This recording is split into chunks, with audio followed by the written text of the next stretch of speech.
This episode is brought to you by Fidelity Crypto. You'll hear more about them later in today's episode. Nothing said on Empire is a recommendation to buy or sell any investments or products. This podcast is for informational purposes only, and the views expressed by anyone on the show are solely their opinions, not financial advice or necessarily the views of Blockworks. Our hosts, guests, and the Blockworks team may hold positions in the companies, funds, or projects discussed. All right, everyone, welcome back to Empire. Good week to have a good week. People were making fun of me for saying that on TVPN this week, but I think it's true. It's a good week to have a good week. So Rob, Santi, what's up, gents? What's up? How's it going? Nobody's having as good a week as you. So, I mean, I think you are. I heard you're the paddle champion, Rob. yeah, there's well, I have to give Ro Patel a little bit of credit in that as well. And so, it takes two to win a paddle tournament. There's also a little bit of asterisk there, so I'm gonna give because I got us to the finals. But then had a little bit of a shoulder thing, and so I actually sat out the finals. And I had literally. So we have this paddle tournament, and it's at Reserve here in New York. It's Dragonfly and Rain sponsored. It's like all crypto people. This like Argentinian kid walks in off the street and is like, "Hey, listen, like I like paddle." Just starts watching the games, watching the matches. And then when I was like, "Hey, listen, I need to sit out the finals," he was first one to raise his hand and be like, "I want to play." He's in khakis. His like shoes aren't tied, and we're like, okay, like I guess like whatever. Like everyone's kind of like like walking around having a beer or whatever. Comes in, smokes it, like way better than me. The Argentinians, they're nasty at paddle. They're nasty. Yeah. Yeah, he was just nasty. And so there's a little bit of an asterisk because I didn't play the finals, but I got us there. So. Yeah. Santi, how's your paddle game? It's all right. I'm actually wanting to get back in the tennis game. So there's a good courts out here. You guys have seen them. So I want to get back. I want to do a different kind of sport. I want to learn it. So I'm going to start. You guys have the clay courts out by you, right? Clay courts. Yeah. They're pretty fun. The issue though, is like, there's a lot of pros in the play. And then the first time I went there, they're like, "Oh, buddy of mine invited me," and I was like, "Oh, let's play." And they give us like the center court, and there's other courts next to it. I think Djokovic was playing in the court next to him. I'm like, "Yeah, definitely no. I'm going home. I don't want to." And everyone sees it, right? Because they're having lunch. Like everyone's seeing your play, and you're like, "Yeah, I'm not doing this." No, you can't do that. No. At the club. All right, it's a big week. Do you guys want to? So we had some earnings this week. A lot of the big AI companies, hyperscalers. There's probably the most important fundraise, in the industry did happen this week. So that was a big one. We should talk about that. We should definitely talk about that. We should talk about hype for, I don't know if you guys looked at the Hood earnings, but, we had a guy, Shonda Devins, on our team. I actually still don't even know his full name. He's been at Blockworks for 2 years. I just know his Twitter name, but Shonda Devins, and he compared hype versus Hood. I thought that was interesting. DeFi United. I'd love to get your guys' take on is it a good thing? Is it a bad thing? Is it a bailout? Does that matter? Did it need to happen? So DeFi United, I'd love to get your guys' take on Pump.fun is doing a lot of buy and burns. So would love to get your guys' take on is the buy and the burn model a good model? And then actually Stripe had Stripe sessions. So maybe there's some, Rob, we can tee up for, Stripe. Western Union had earnings. So they talked about, their stablecoin. We can, I know I know you thrive there. So this is going to be a spicy episode, ladies and gentlemen. It's going to be spicy. A lot on the menu. It's going to be spicy. All right. Where do you guys want to start? I'd love to get your guys' take on state of the markets. So Rob, Santi, bunch of earnings. We had Meta, we had Amazon, Alphabet absolutely ripped through. Microsoft, Robinhood. So I think a lot of misses, right? Except obviously Google absolutely smoked it. Would love to get your guys' take. I don't know if you have any takeaways from these. Santi? Robinson, we're going from left to right, Rob. You're okay. So you're going. You love the public equity, so like I always want. I'm prompting Claude right now to sound smart on macro. No. Listen, I think broadly. So like maybe there's like the Hood, and we've got Coinbase on the 7th. We've got Circle next week as well. Maybe it's the week after. Circle's next week. Yeah. And I think there's a broad expectation here that like I mean, crypto specific stuff is just getting crushed, right? Hmm. I mean, I think Hood on their crypto trading was down 40%. Yeah. But they made up all of that with their prediction market trading, which is not surprising considering like how excited people have been about prediction markets specifically. I expect Coinbase earnings to be, and I think everyone expects them to be something similar in terms of retail trading volumes. We'll see what happens on their institutional derivative side. There's a bit of it's a little bit hard to compare year over year on their quarterly financials because they changed the way that they're reporting at the moment to consolidate a bunch of their like offshore and institutional products and trading with some of their onshore stuff. And so we'll have to see what it looks like. But I expect like the retail side, which is where they make most of their money, is going to be, quite bad as well. I mean, even to your point, Yano, that there's been a lot of talk about hyperliquid, which is was obviously continue to do well. I mean, it's still down 30%, quarter over quarter in terms of trading volume on the perp side, which in perps continues to take some market share relative to spot. And so I think there's no denying that trading crypto, the tokens, is in decline at the moment. The volatility is in decline. There's been a lot more excitement on the equity markets. Frankly, a lot of equities are trading like meme coins today. Like it's actually been insane the way we've seen the volatility get back into the equity market. And that was true of the commodity markets, obviously, earlier in the year. And so, I don't think any of us are going to be surprised. And so again, it continues to be more around like what is the long-term opportunity, what is happening in the space, how excited are we about that? There's the other side of the coin which you talked about, which is Google and Meta and like what's happening, more broadly in terms of the equity markets, which continue to hit all-time highs despite I think tremendous headwinds across most of the macroeconomic kind of market right now. But CapEx, man. I mean, there was I continued to hear somebody talking about, the amount of CapEx that is going to be Yeah. required for data centers, that's going to be required for AI.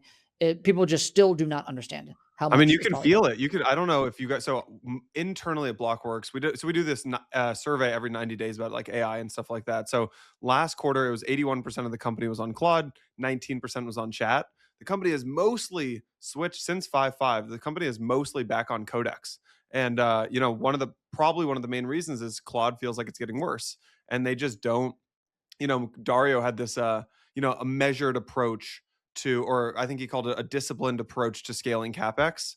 And he's kind of giving Sam, a bunch of crap for like YOLOing all their capex. It seems like Sam's approach might have been the right approach, right? So, I don't know if people have, I was like a Claude Maxi, and now I'm back to using Codex and chat. Now that 5.5 is out. So I guess going back to your question around macro, just to overlay some of the stuff that Rob is talking about, like Visa, for instance, is interesting. They posted a really strong quarter. They're up 17%. Management called it the highest revenue growth since 2022, and they mostly attributed that to Visa as a service. And they called out agentic and stablecoin capabilities. So obviously that's something I think coming into the year with predictions, Visa is a company that we should be tracking and like what's actually really happening with stablecoins. And Western Union reported earnings last Friday. Stock was down quite a bit on the day, and then it rebounded a bit. Your guys has posted an article about it, and it got picked up. It seems like they're launching their stablecoin next month with a couple of partners, and then they are working towards the digital asset network. So obviously that I think will be something to monitor as well. It wasn't pretty though. Western Union's operating margin just got crushed from 18% to 13%. Like if you look at agent receivables, like number, it was like not pretty at all. You basically have had declining revenue and growing agent receivables, which means like to give you an example, Western Union used to be exclusive with a lot of agents, like on the cash out side. Now they're not, and so it's more competitive, and you're seeing that in margins. It will be interesting to see how and to what extent a public company can pull off a transformation of this scale. In many ways, Visa is probably like Kai and the team there has been very early on this train. But yeah, that was another thing to note. We've talked about Western Union in the pod. I've talked to a couple of people in the industry about this in particular, and I've learned a lot about like how money moves like from Africa to China and why Tron, why USDT. Uh, if you hear the Western Union management team, they talk a lot about like they haven't figured out how to incentivize people to hold their own stablecoin, which I think is something that I would love to guys, Rob or Yano, your take, because a lot of times it's like we talk about Circle and Tether and other stablecoin issuers, and we've commented on the pod that everyone will want their own stablecoin, but it's not as easy, I think, what I've appreciated. It's like the reality is USDT is the preferred currency. I've heard some people go as far as saying, like, why does Western Union need to launch their own stablecoin when they better served working with like USDT or USDC? I think there's like obvious reasons for that, but the other example here is PayPal, right? PYUSD was heavily incentivized out of the gate, and then it's kind of been, not lived up to expectations. So before I go any further, Rob, I don't know if you have views on that, or you, Yano, but it's something that I want to just talk about for a minute around like, are we going to see more businesses launch their own stablecoin, or are they going to just work with Circle or Tether or I mean, Paxos? just to be clear about PYUSD, I mean, it's up like 3.5 billion. Like, it's still continuing to grow. I think they're down on the month a decent amount, but like while it's been heavily incentivized, like they continue to push it and it continues to grow year on year, right? I think at the same time, to your point around, call it like USDT, everybody wants it. Just to be very clear, like USDT is losing market share at the moment. Now, the number one beneficiary of that is USDC, and we're in this period of time right now where there's this interesting thing that's happening, which is it is now, and we've been talking about this a bunch, but every single fintech that I talked to today is doing things on stablecoins now if they're going global. And I think we've long speculated that this would be the case, and it's been something that I assumed was happening as I had conversations. But my deal flow as a venture capitalist now is like, I'm talking to companies that were like, the best fintech companies a few years ago, and that everybody knows that had nothing to do with crypto, have not been public about crypto, have not been doing anything with crypto. And then you talk to them, they're like, oh yeah, a year ago or after Genius or right before Genius, we started moving all of our infrastructure to stablecoins, and now all of our business is stablecoins. People that you would never hear of, that would never talk about it, right? That Yeah. is universally true now. Like, I do not think that there is a global fintech today that is not heavily using stablecoins, whether they talk about it publicly or not, Yeah. right? Yeah. And so no, well, just to add one point to that, which is that I will say one of the things that's happening here is so there's Western Union with what, USDTP or USDPT, yeah, payment token. yeah, and so they've been very public. Like, this is not an externally facing stablecoin. This is an internal settlement mechanism. Klarna USD, same exact thing, right? There continues to be a lot of people focused on these like internal settlement mechanisms, not for like a PYUSD where it's like, hey, we're going to go and try to get this integrated into a bunch of other people. And I still continue to hear that that's happening in a lot of places. But for the people, there is this kind of push pull right now where people are saying, okay, well, let's do that. Or let's, a lot of people are asking for not USDT at these like fintech levels. Now they're asking for something else that they feel more comfortable with. So it'll be interesting to see what happens over time with that, because that's been surprising to me when Tether's had this just like stranglehold on emerging market finance. Yeah.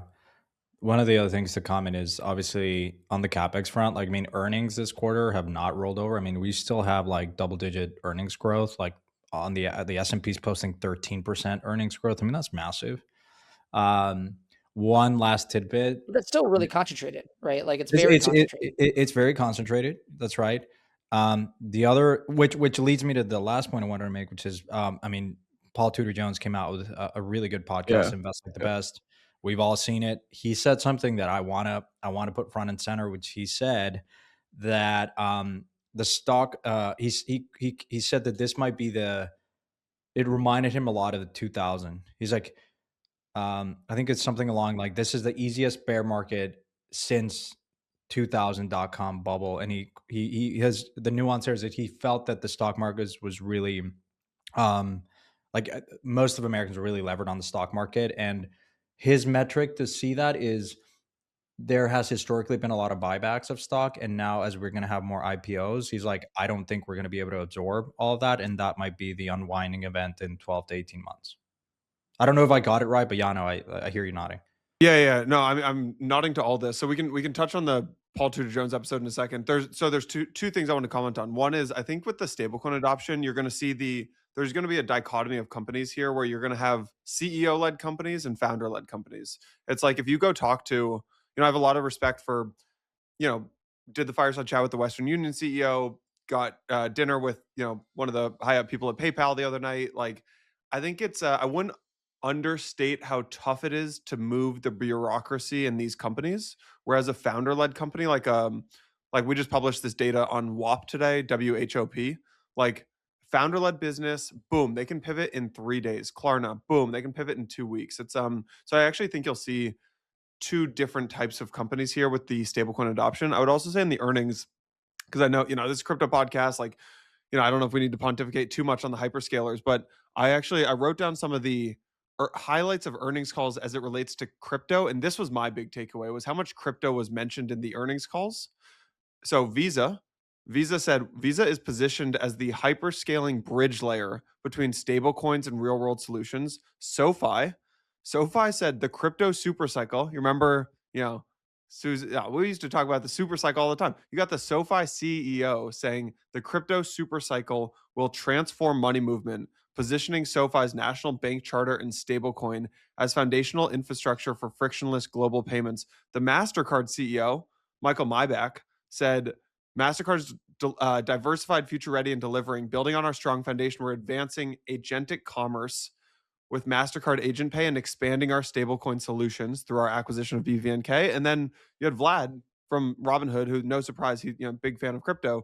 He said the price moves up and down, but crypto as technology infrastructure is going to be big.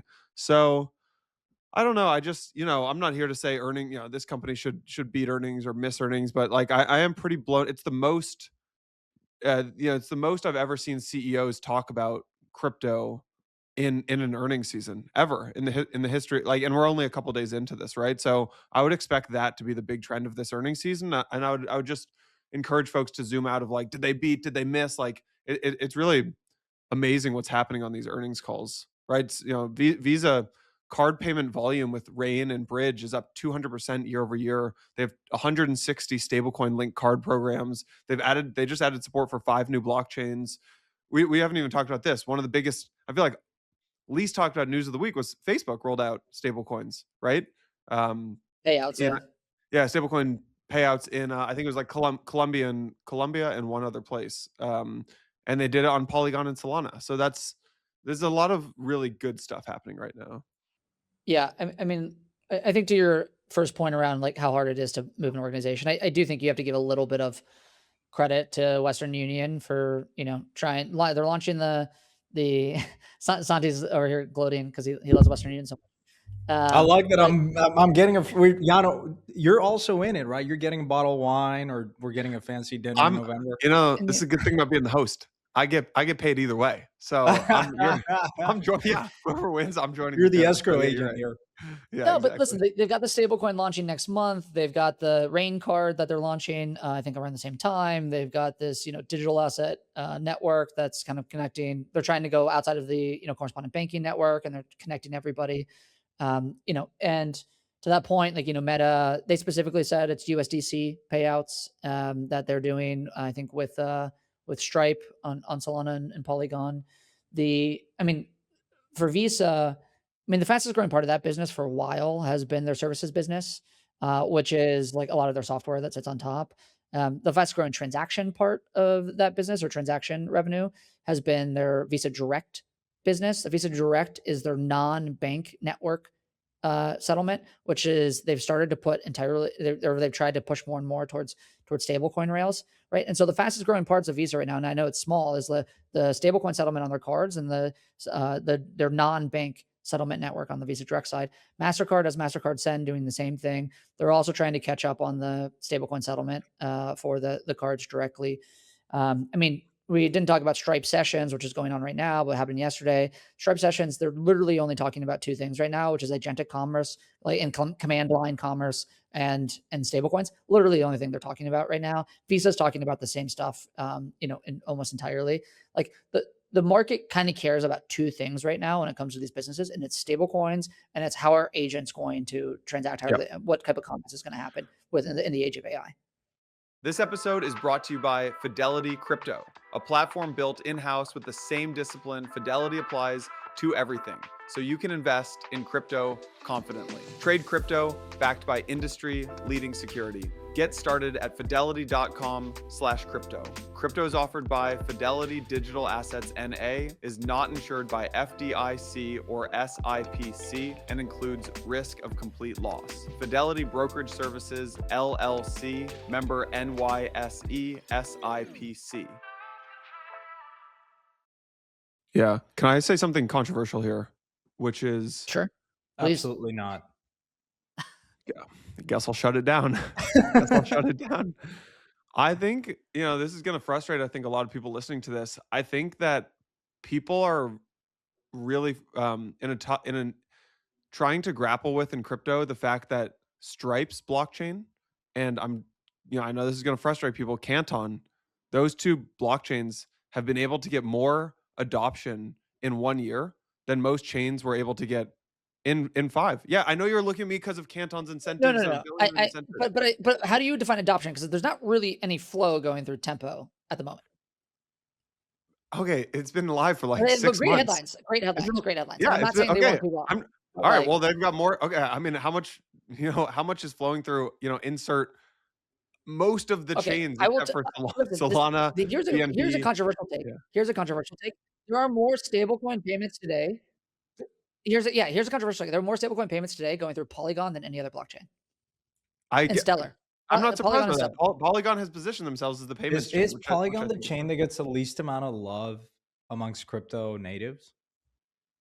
Certainly within the Ethereum community, it's like the hate that Polygon has gotten from the Ethereum since the very beginning, because there's like, are they an L2? Are they not an L2? Because no one made money on Polygon. The insiders didn't make money on Polygon. This is like the double standards within the Ethereum community. I've always, listen, I'm not saying Tempo won't do great. I have no idea if it'll do great or not. I'm sure they will build great product on top of Tempo, which then means they can route things to Tempo.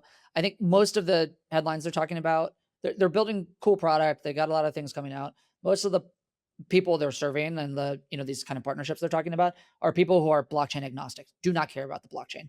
And so they will route to whatever, service that they are working with decides to route to for the best transaction flow. And Stripe will probably do a good job, and Matt and the team there will probably do a good job of integrating into that.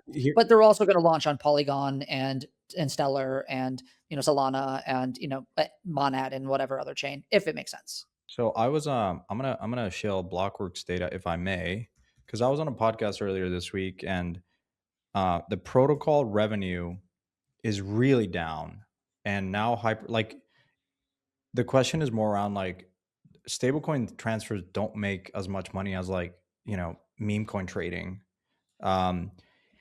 And so the question is like, okay, like there could be a lot of growth in stablecoin transactions, but that doesn't mean that the L1's going to accrue a lot of value. Like we've talked here before, like Tempo probably does a lot of things for Stripe as a business, but the blockchain itself, like we talked about, okay, is it worth 5 billion? Like a lot of the Stripe investors put money in it. I think the margins of Stripe just get better because they get more customers, and it's just they're bundling a product. People always make money with bundling, but if you're like a standalone payments chain without the muscle of like Stripe that is selling other services, I mean, it's a struggle. I think it will be a struggle. I think the counter is that Tron actually does make decent money. Tron has decent fees, right? Yeah, and I love that Tron. They've jacked up the what probably Ethereum should have done, right? Another chain should have done. What one thing? Can we just go back to one thing? Like, okay, so we have two of the smartest macro guys telling us that they're bearish. You have Except he likes Bitcoin. So I don't know if you caught that part. Well, he mentioned Bitcoin as like, that was a good setup in a trade. And he actually like, astutely kind of pointed out like, hey, the quantum thing is a threat, like cybersecurity is a threat. He was bearish AI. But okay, like Paul Tudor Jones comes out and says, like the stock market as a percent of GDP is like at an all-time high, like 250% of GDP is like in stock, riding the stock market. And then Druckenmiller is also bearish. And he's like, he's seeing a lot of these narrative, to your point, like the stock market. Go look at photonic stocks. They look like WIF did back in the day, you know? And so, I mean, to me, that feels like late cycle kind of behavior. But I Sandy, can I can't. ask you a question? Yeah. And I actually don't know the answer to this. This is an honest question. But have Druckenmiller and Paul Tudor Jones, have they been bearish for a while? Have they been bearish a lot recently when, you know, things have continued to do well? Like do you know what their view has been over the last couple of years? I think so. Anytime there's something on Druckenmiller, I like to just drop everything and listen to it. I mean, he was bullish Nvidia like 3 years ago. He was bullish. So this is I'm referencing this interview that he did with Morgan Stanley recently, and that's where his tone was bearish. He was long energy, but he was bearish a lot of these narratives. And Paul Tudor Jones, I don't know how many public appearances he's had, which is a good question, Rob, but I mean, they're both traders. He flipped bearish. I was actually trying to answer this, Rob, yesterday. I think it was a great question. I think he flipped bearish mid 2025 is what I can tell. So like, let's call it summer of 25. Yeah. Yeah. What has the stock market done since then? Do we know? Yeah, it's like up 30%, 20% or so. Yeah. No, and he does say he actually he said in mid 2025, he said, I think he's like, I'm flipping bearish, but I think we will have, he said, this feels exactly like 1999, talking about last year. And he said, hold on, there's fire trucks. 1 second. I'll step in here. There's all right, let me finish that thought, because I think he actually did he said 2025 was like 1999. He was flipping bearish, but he said it's pretty likely we get a blow off rally, and that he's just comfortable missing it. So that actually aligns with, it's now a year later and he's calling it 2000.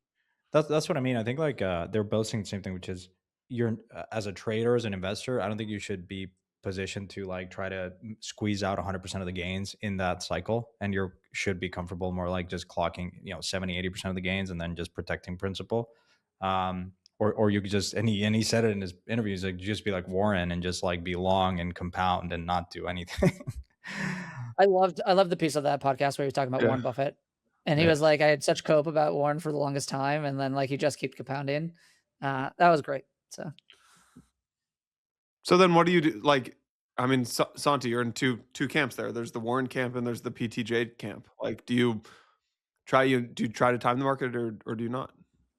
I went through a lot of cash in November, and like, does it hurt to see a rally? Yeah, I mean, we're all psychological. Like, you're sitting there and getting, markets ripped in your face, and but I don't know. I feel comfortable like holding decent amount of cash to take advantage of. My view is that the world just becomes more volatile, and there will be just dislocations in the market from time to time. And I want to be able to have cash because I know myself psychologically. I just feel better when I have a big bucket of cash, and I can be very aggressive. The strategies that I'm doing have like yield pickup. Like I'm still long. I still have equity exposure. I'm still long. I don't short by any stretch of the imagination, but I like some like long, but I have like probably 30% cash. Yeah. You? You know what's funny is I always thought that crypto volatility would start to compress over the years. And what's actually happened is crypto volatility has just spilled out into the rest of equities. If these earnings calls, like things pump 20%, that shouldn't technically happen. I just think, I mean, it's been happening as we've gotten, as more and more of the market has been driven by kind of like algorithmic flows, right? Instead of like, call it like and retail flows, right? And retail flows, yeah, right. So like the marginal buyer today is like a retail trader, and there is more retail trading, and there's much more retail trading in derivatives than there has ever been specifically. And then, you add in that like a lot of the market is like algorithmic, and like then you're having people like refine these things over time. I expect that like we'll continue to have you know a decent amount of volatility across all assets, just because like this, especially in this like hyper financialization that's happening right now. Um, it- I mean, crypto has gotten lower volatility though, but the volatility, like the volatility in equity markets have come up, and the volatility in Yeah. crypto markets have come down. And maybe we're just like the right equilibrium in the future as like somewhere between historical equity volatility and historical crypto volatility. Let's switch gears a little bit. I want to hear your guys' take on the DeFi. What's it called? DeFi Union, DeFi DeFi United. United, DeFi Yeah. United. So we talked last week about this big hack, right? One-of-one DVN set up on Kelp's Layer Zero bridge. You had these forged cross chain message. DPRK North Korea gets like a couple $100 million. And there's all these spillover effects, and we talked about it in more detail last week. So now what's happened is all these companies have basically put in money to stop the bleeding, and there was like there's a big hole that we talked about last week. I forget how big the hole is, like 90,000. I don't know if one of you guys knows it, but there's like a $90 million hole, 90,000. I forget the exact number. It's $300 million. Yeah. Yeah, 300, Oh, yeah, 292 million was a Oh, so hack. yeah, excuse me, I think they 292. raised over Right. 300 million. Yeah, of I course, think they're above the 292 million. line. So there's a big hole, and so a bunch of folks stepped in, right? Joe Lubin and Consensus put in like 30K ETH. Mantle put in 30K ETH, I think, on a loan. Layer Zero, I think, put in 10K. Stani kind of kicked it off, right, and put in 5K of his own, 5,000 ETH, which is like $10 million. Kelp only put in 2K. Solana put in some. I think Circle was buying Aave, and there's a big pending vote for Arbitrum right now that I'll abstain from talking about because Blockworks is the second biggest delegate in Arbitrum. But anyways, I'm curious what you guys think of this DeFi United. Some people were kind of upset, right? Because it's a quote unquote bailout. So yeah, curious what you guys think of it. Well, there's a couple of observations. One, I think the Solana Foundation also stepped in and brought Aave to Solana. That was like always a big head scratcher. Like as much as I'm an investor in Camino and other and MarginFi, like Aave coming to Solana, like I think you take advantage of the opportunity, and it was good to see other communities step up and contribute. The more cynical, there was like a tweet out there that was like North Koreans waiting for the DeFi United to refill so that they can go at it again. I'm not in that camp. I do think that like Luigi joined the team from Avalanche, and I hope. I mean, this is a learning opportunity, and I think there's like clear areas of improvement for the protocol. But like, gun to your head, would you rather not resolve it or resolve it in this way? Like, I think resolving it, like, I don't know if bailout is the right term, but I'm more in that camp. Like, you just there's a lot of good work done there, and it's a backbone of DeFi. So, as an industry, you shouldn't let it die, or severely impaired. Yeah, I mean, I think this like the pushback against this happening is like complete like brain dead. Like it's like a very like a real inability to understand like second and third order effects, frankly. And clearly this was needed. This was obviously very important for the future of DeFi. It was obviously very important for the future of Aave specifically, which is I think the largest kind of money market in crypto, although it's that Morpho are getting closer and closer.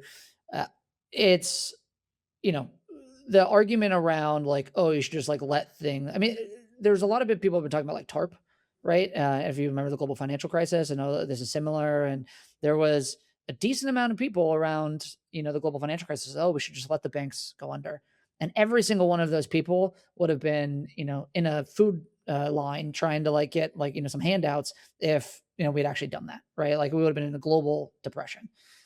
And so this is obviously not at the same scale, but this was very important for ensuring that we continue to be able to take advantage of the momentum that we're talking about here in terms of adoption of tokenization and of stablecoins and of these large corporates coming on chain. Now we have to learn from it. We have to change the way we operate. We have to make sure that we have better security measures. But without that, this was going to be just a massive, massive overhang for the industry for a long period of time. And it's nice to see so many people pitching in who understood that, who technically have no exposure whatsoever. Like Solana had no exposure whatsoever.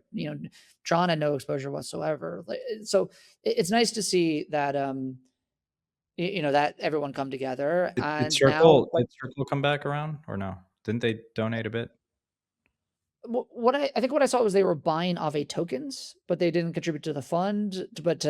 So I'm not quite sure. I'd have to go back and look. I don't know, Yano, you know exactly what's going on there. But listen, I think this was important, and I expect that. Circle Ventures, by the way. I think it was Circle Ventures is just buying Aave tokens. Right. Okay, all right. And frankly, like going forward, we're now in a situation where it's not as if Lazarus was going to stop trying to hack things, right? Like this is their profession. They wake up every day and they say, how can I hack, different types of financial institutions? How can I hack, be on-chain protocols, etc. And so that was going to continue to happen whether we did this or not. And so now we just need to operate better. And you know how much Lazarus has hacked since like 2017? 6 billion. You know how much they've hacked? Probably more revenue than the crypto industry has produced.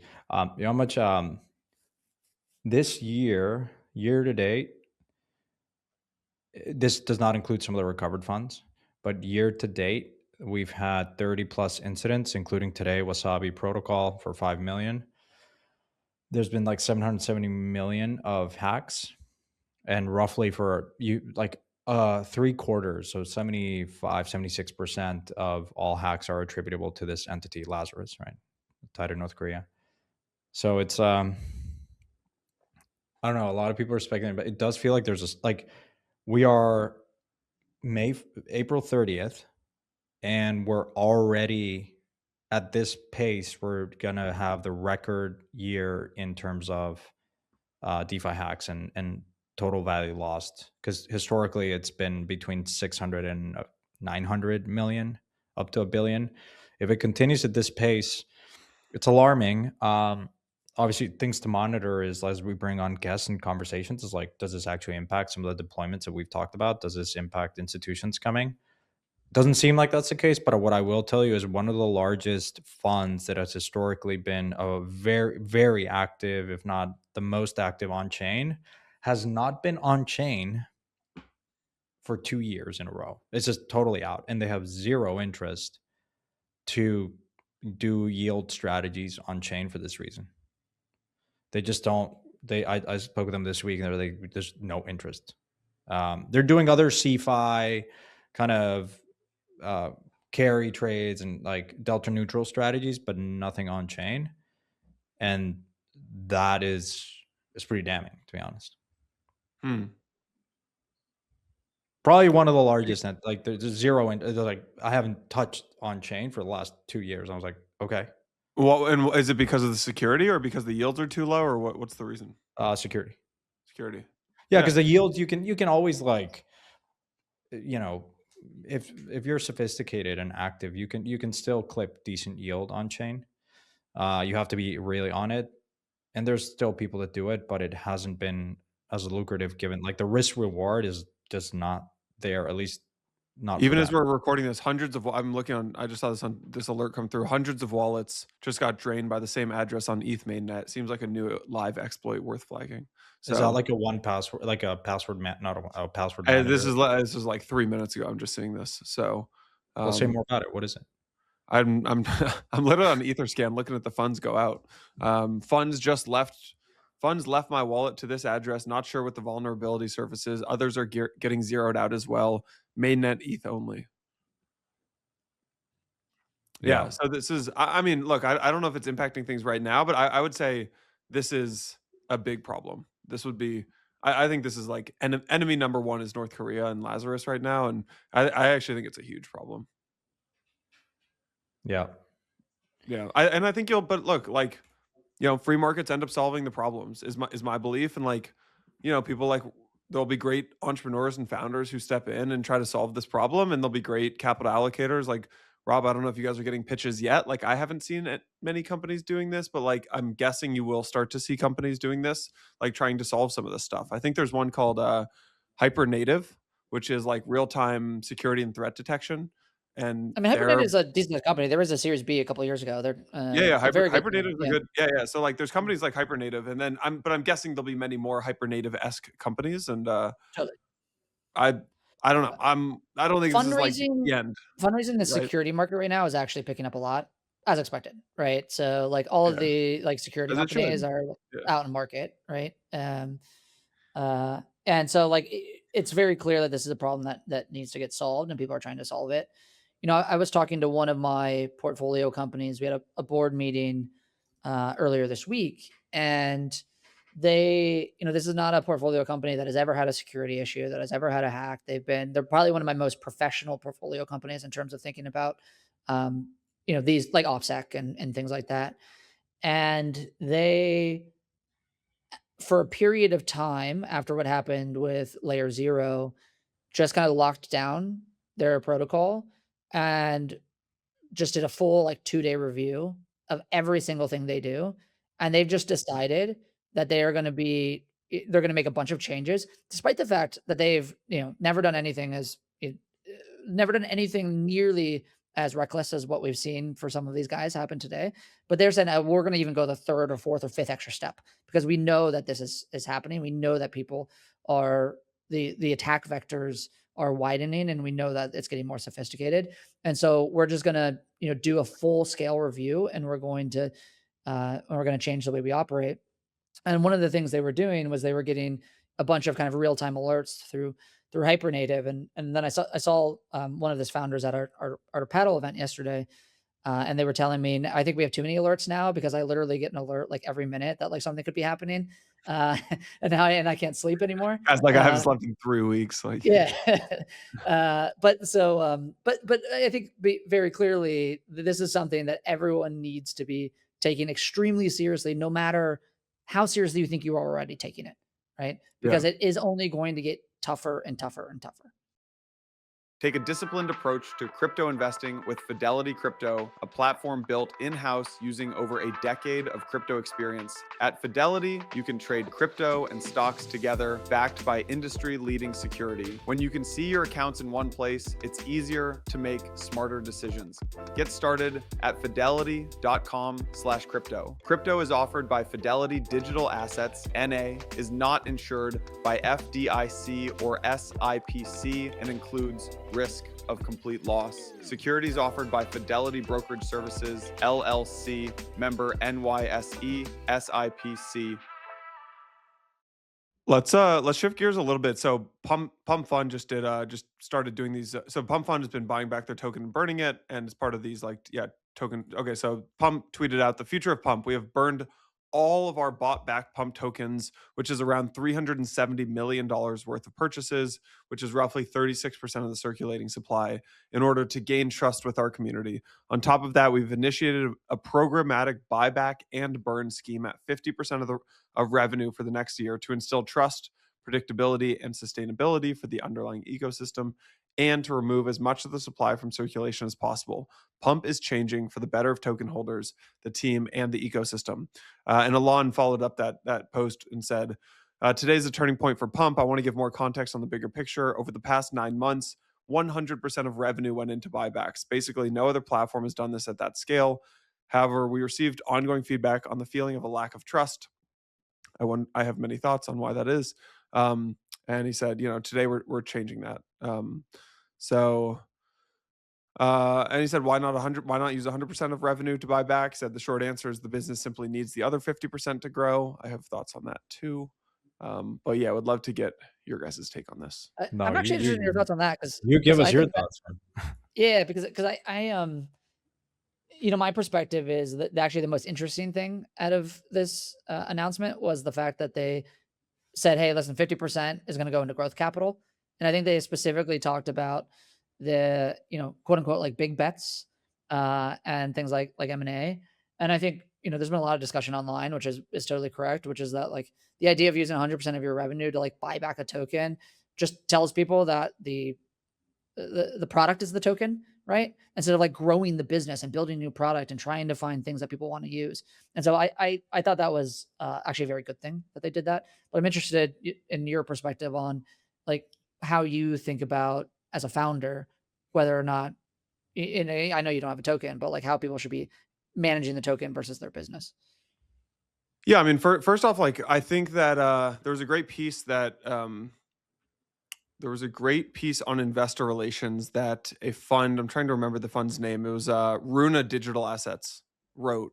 And they talked about the hidden driver of token performance is investor relations. And like I'm as biased as it gets here because like we have an investor relations product and I think it's the fastest growing thing at Blockworks right now is this IR product. But I think that companies need to start treating. Okay, here's the problem that's happened in crypto to date. In my take for investor relations, is you've treated the users and the shareholders as the same group of people, and because there's this idealistic dream, right? Like imagine if Uber started and the first Uber users were the ones who own the stock. Like it is kind of this utopian dream, but actually the your customers, end up being very very different people than your shareholders. Like imagine if you owned you've got Apple has their customers of the iPhone, and then they have got their shareholders. And those are two really different people, and you have to communicate to them very differently. And so, I think there's some groups who do this really well. Like EtherFi does a really great job of this. Maple, I think, does a good job. I think Athena is starting to do a good job. I think Layer Zero is starting to do it. Like there's a few people who are starting to do a good job at this, but for the most part, people don't do a good job. I think Pump, this is them I think this is 7 months of investors telling Alon and the team, like, guys, you need to communicate your story. You have to talk about investor relations. And while I like this, like, you can't just do it one and done. Like, imagine if Tim Cook just like never showed up to quarterly earnings calls, and then like once was like, guys, calm down. Like, Apple's a good stock. We're gonna be fine. You can't do that. You have to do. And my concern here is like this is just like Alon trying to he could, because they basically say oftentimes in this tweet and in both his tweet and Pump's tweet, like, we're doing this to to gain trust with the community. It's like, don't do this. It feels very like one time. So I don't like that. And then in general, I don't really like buybacks that much. Like, I don't think that, like, buybacks to me tell me that a founder doesn't know what to do with your cash. Like, it tells me you don't have better ideas. And obviously crypto's weird. Like, there are some companies that just end up with this huge amount of capital, right? Like, they should be a Series A company, but they end up with like $1 billion.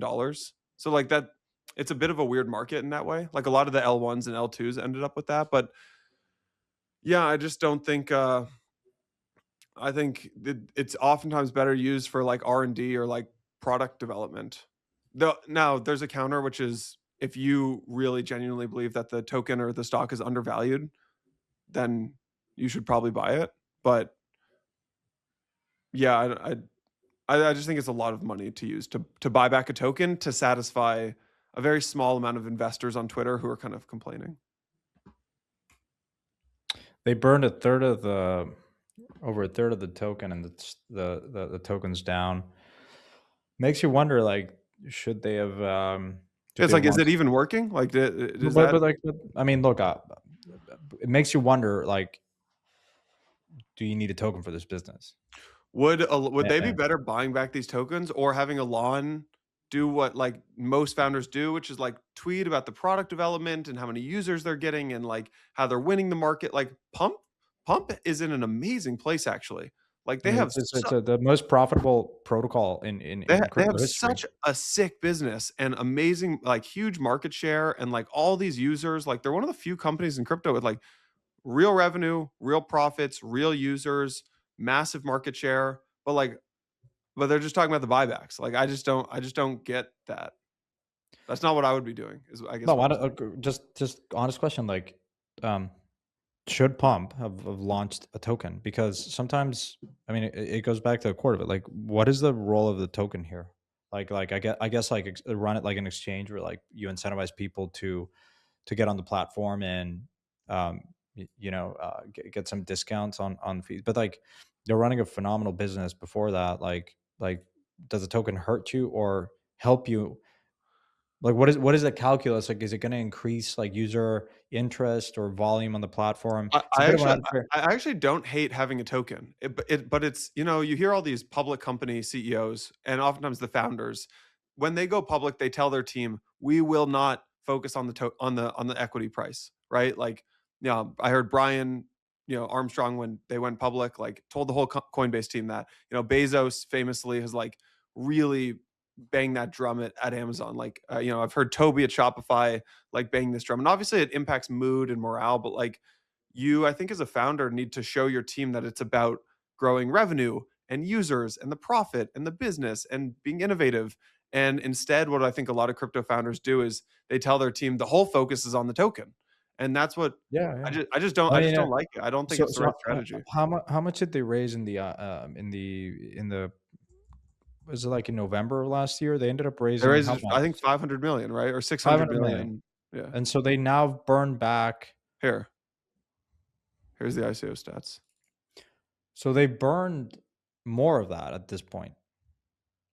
There's more value destruction. Um, Look, and it's like you can't look at it in a vacuum because obviously the market's down, but they're still cranking some decent volume. And like, how much are they making on a weekly basis? Like, look at that. They had 8 billion across Pump.fun and Pump Swap. They had 8 billion in volume in just March, right? They had their Q1 alone was 27 billion in volume. Like, this is a sick business, and they should talk about how amazing of a business is. That's what I would be doing if I were. That's why I don't like. I don't have a. I'm I'm not. Yeah. I don't think. Yeah, I mean, it's either you don't have enough growth opportunities to invest behind, but or you're trying to instill confidence in a brute force mechanism that I think, to your point, is probably better to just be more communicative on the daily and just go out there and really talk about Pump. And that probably goes and the market's speaking, right? The token's down after this burn. Like, it's very clear to me that, to your point, it's like one time. And I mean, look, I'm biased. I mean, I'm an investor. I was an early investor there. I still hold my tokens. Like, um, but I mean, it's a cash machine. Still don't understand why I need a token. There's I had an interesting conversation internally yesterday because there's kind of we talked about this like I mean, maybe this was 2 months ago when Across announced their take private, Hmm.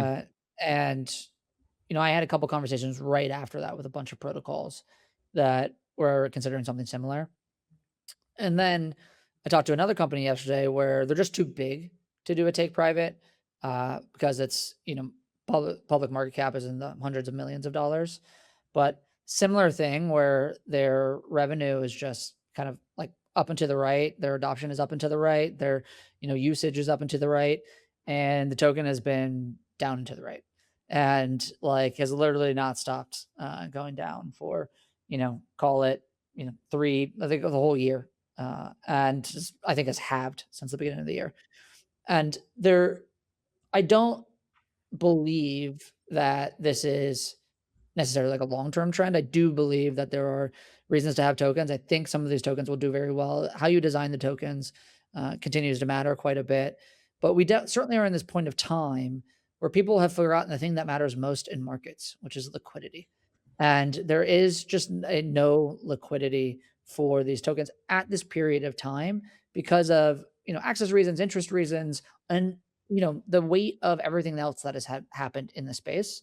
And as markets consolidate, as I think right now, like crypto tokens and equities are seen as like distinctly different asset classes, or I don't believe that'll be true over time.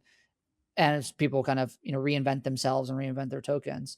But in this like short-term period of time, like that's going to continue to be true until liquidity comes back into the space. When we started this podcast by talking about the fact that like Robinhood trading is down, or crypto trading is down 40%, Coinbase will be the same thing. That is going to have knock-on effects. It doesn't matter if you're the best business in crypto, it is going to have knock-on effects. And so there is this, in the same way that the Hong Kong Stock Exchange, the same exact company trades at a discount to the the company on the NASDAQ. Like that is essentially what is happening here. And so I don't expect that this is a thing that exists forever, but it is something that you have to think about right now. And I think a lot of these protocols are thinking about. Yeah, agree with all that. I agree. Anything else, guys? No, but to your point earlier, just to say, I think Santi asked the question. Pump is still, if you take like their first quarter, is still probably going to do over $300 million worth of revenue this year. Yeah. Yeah. Great business. That's what I'm saying. Go talk about the business. Like, you know, you get one day a year to go talk about your valuation, which is when you announce your fundraise. That's why. So just to put a finer talking about that. Just to put a finer point on that. So Pump now with the burn, I'm looking at it. They are trading at, if they're going to clock 300 million in revenue, Rob, to your point, this year, give or take, at the current pace. That's what they're run rating towards. Yeah. It's, half of the market cap. It's like the cheapest protocol in crypto out there. And you can rest your hat on like meme coin trading, even in today's depressed environment, is still going. So yeah, like NFA, but from a pure cash flowing durability perspective, this is as good as it gets. Yeah. Content of the week. Well, I already said it, so I'm going to cheat here, folks. So you should go listen to the Paul Tudor Jones Invest Like the Best episode. I think it was just very good. I mean, the man wakes up at 3 a.m.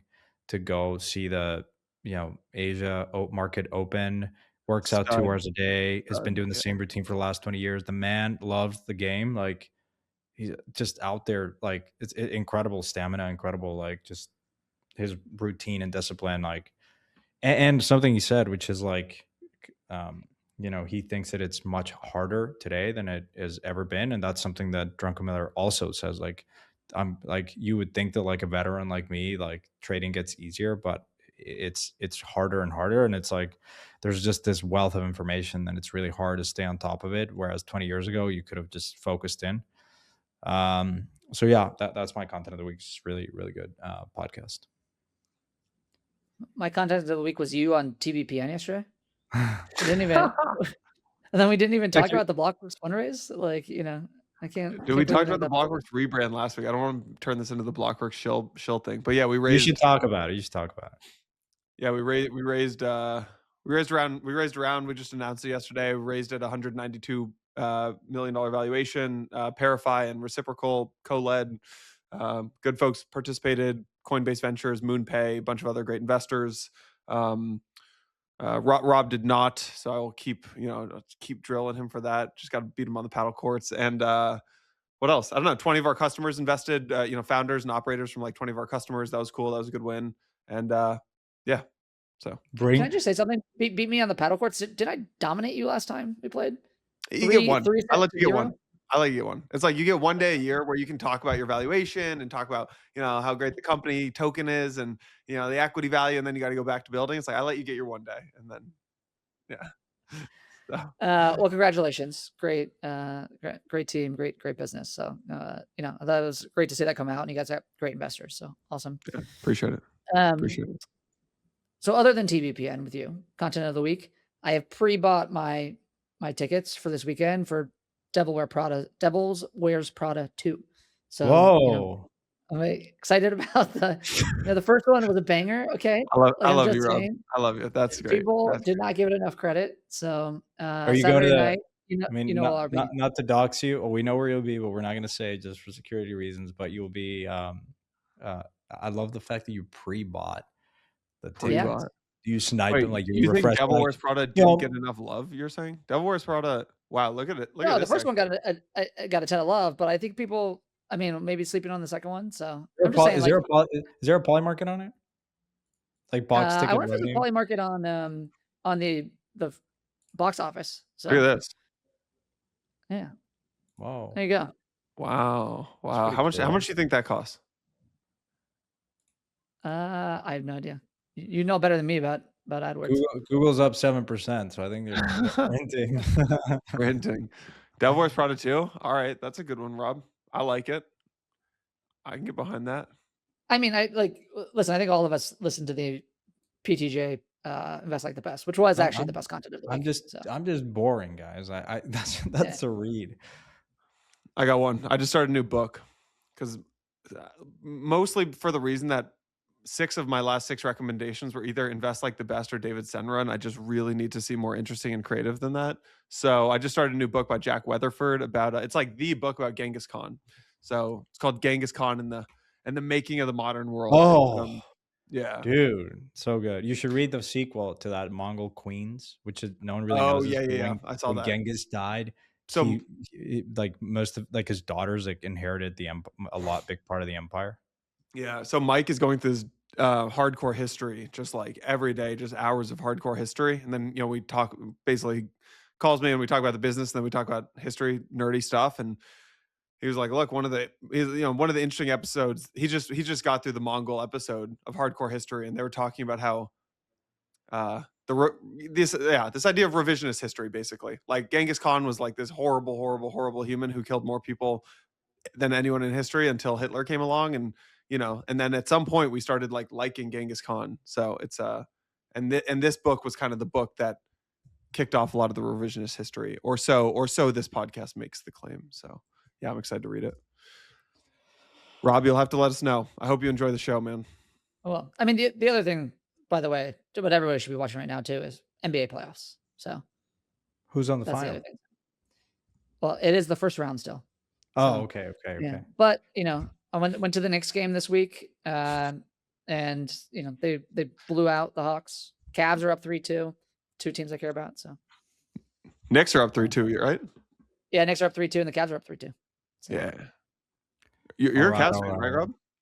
I'm a huge Cavs fan, but because I've lived in New York for as long as I have, they're like my second team, and so I went to the game on I guess that was Tuesday. Nice. Isn't there? Oh, go ahead. No, I was about to say it was just it was a lot of people were there, so that the person in front of me kept zooming in and taking pictures of Timothée Chalamet, like literally spent the entire time not watching the game taking pictures of Timothée Chalamet. So it's a fun event at the Knicks. Go to the Garden.